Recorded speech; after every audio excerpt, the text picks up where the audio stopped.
So sorry, my name is McAlister. Sorry for the voice. This is a talk about UUIDs.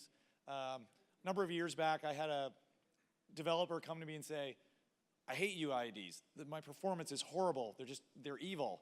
Shouldn't use them. And I'm like, and he's like, they're bigger. That must be the problem. And I said, that doesn't seem right. Let's look into this. So, you know, I always tell guys, you got to understand what's going on. So what we were seeing was, if you use a sequence, everybody in Postgres loves sequences, right? They're great.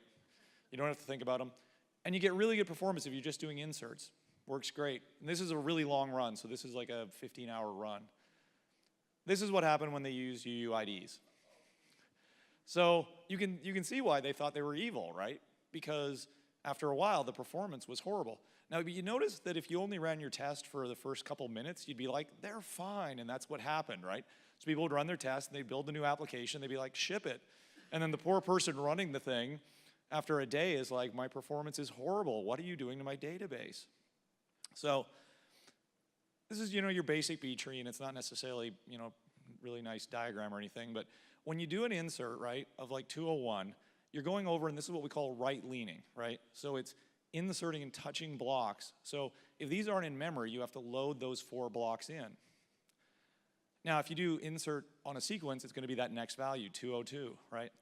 It's going to go into basically the same blocks. There's no need to load any more blocks. So this works quite well.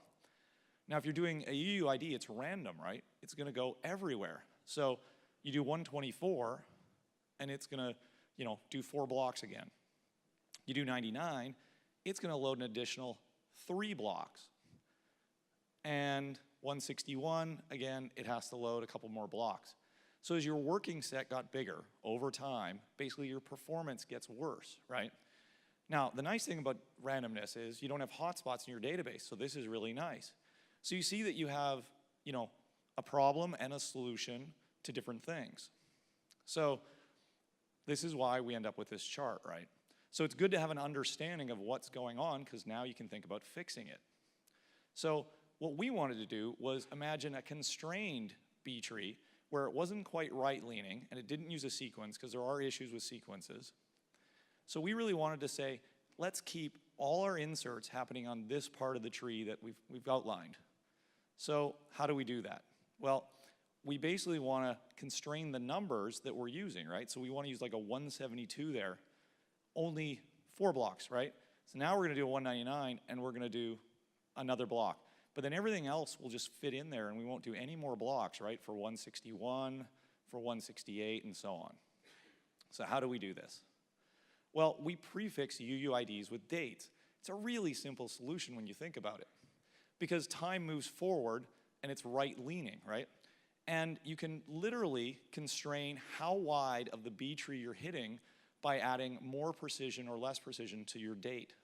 So this is, again, back to that graph, and then we do, essentially, we're doing a prefix by hour, right? And you can see now we've got like basically the little miniature version of the red happening on the green, right? And it corrects every hour, right? So, but because we're doing a very high write rate, if you now go to minutes as your precision, look at how we smooth that perfectly out, right? So now we have the benefits of using a sequence, so we're not dependent on the benefits of the performance of a sequence without having the downsides of a sequence and having a really nice random value. And so this was a kind of an interesting solution from an application perspective. And what it really teaches you is that there's no really bad design of like sequence or GUIDs or UUIDs.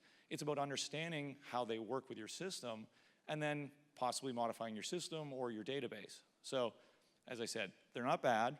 And it's important when you make changes to your application to understand how they affect and impact your database. So that's the talk. Thank you.